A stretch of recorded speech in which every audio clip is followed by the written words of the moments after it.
दोस्तों, एक बार आप लोगों का मैंने फिर से एक बार यूट्यूब चैनल यू एस्ट्रो पर आप सभी लोगों का हार्दिक स्वागत है।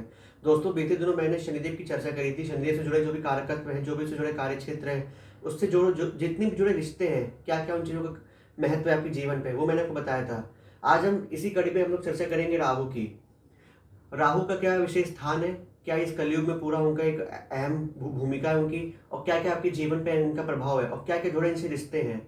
तो वीडियो को हम स्टार्ट करते हैं। राहु एक ऐसा ग्रह है जो जो कभी ना दिखने वाला, यानी कि सौर मंडल में हमारे 9 ग्रहों में इसकी गणना वैसे तो नहीं करी जाती है।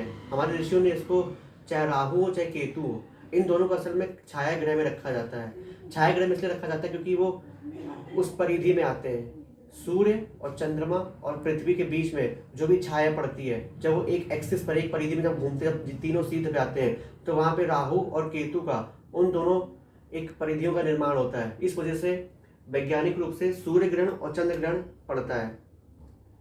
भले ही ये छाया ग्रह है, ये दिखता नहीं है। हम अगर इसको अपने नेत्रों से देखो तो ये दिखाई नहीं देगा, क्योंकि छाया अंधकार है, छाया कभी दिखती नहीं है। लेकिन इसका एक अपना प्रभाव है।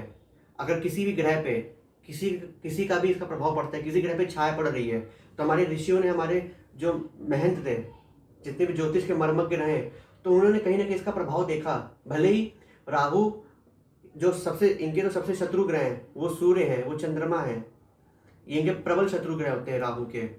देवगुरु और शुक्र के साथ इनकी मैत्री रहती है, देवगुरु के साथ इनका सम हो जाता है। तो और शनि बुध के साथ इनकी मित्रता है, शुक्र के साथ इनकी मित्रता है, मंगल के साथ इनकी शत्रुता है।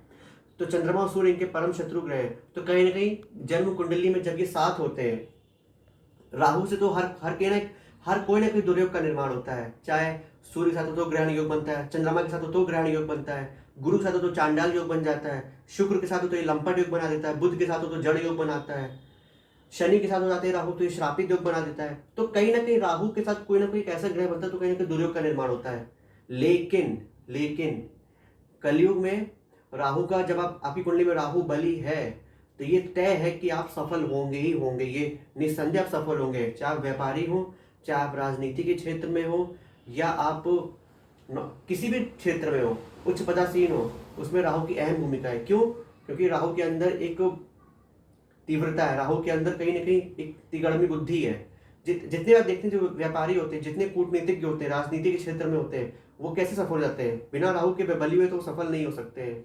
राहु का मतलब ही होता है कि आपके अंदर बुद्धि चातुर्यता, बाहर से कुछ और भीतर से कुछ और, दोहरा चरित्र को लेकर के जो लोग पैदा होते हैं, वो कहीं ना कहीं राहु से प्रभावित होते हैं।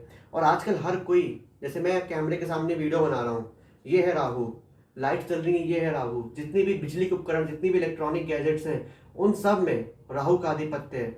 और मैं हमेशा एक चीज, मैं हमेशा कह रहा हूँ, कहता आ रहा हूँ शुरुआत से, जितनी मैंने कुंडलियां देखी हैं, बच्चा हो या बुजुर्ग हो, अगर बच्चों की बात आई है, विद्यार्थियों की बात आई है, अगर उनको राहु की दशा लगी है, तो मैंने हमेशा पाया है कि उनकी शिक्षा कहीं ना कहीं बाधित हुई है, और शिक्षा उनकी कहीं ना कहीं होनी नहीं थी। और बच्चा अगर बहुत छोटा है, बाल्यकाल में है, कक्षा 1 कक्षा 2 का, उसको अगर राहु की दशा लग गई, तो उसको पढ़ाई उसकी हो ही नहीं पाती है, पढ़ाई उसकी वही खत्म हो जाती है बच्चे की।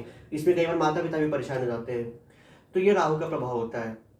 इस कलयुग में राहु का अत्यंत बली होना ये भी एक सूचना देता है कि जातक के अंदर कहीं ना कहीं उन्माद की स्थिति है। वो कुछ भी पाने के लिए कुछ भी ललायक रहते हैं। राहु के अंदर कहीं ना कहीं पागलपन की स्थिति आ जाती है। लेकिन ऐसे राहु सफल ही बनाते हैं। ऐसे राहु जातक को कहीं ना कहीं तेज बुद्धि का, कहीं ना कहीं एक व्यक्तित्व में उसकी भव्य बना देते हैं, पुरुषार्थी बनाते हैं राहु। लेकिन अगर यही राहु पीड़ित हो जाए, यही राहु अगर आपकी बुद्धि पे, आपके मस्तिष्क पर हावी हो जाए, तो ये आपको कहीं ना कहीं धूर्त बनाएंगे। कहीं ना कहीं आपको किसी का पैसा मार लेना, किसी का हक मार लेना, किसी को लूट लेना, खा लेना, दूसरों का हक छीन लेना, ये राहु सिखाते हैं। और ये आजकल हर कोई हो रहा है। मैं भी बाहर आया हूँ, मैं भी 2 लोगों से इन सब चंगुल फंसा था। 2 लोग मुझे भी लूटने वाले थे, लेकिन मैं बचा क्योंकि मेरे घर वाले थे। इसलिए मुझे समझ में आया कि राहु प्रभावित व्यक्ति जो भी होगा, वो सामने से कुछ और दिखाएगा और अंदर भीतर से कुछ और होगा। इसलिए व्यापारी लोग यही करते हैं। व्यापारी लोग कहीं ना कहीं मैनिपुलेशन क्या होता है? किसी को कन्विंस करना, मैनिपुलेट कर लेना, यानी बेवकूफ बनाना, उसको बुद्धू बनाना।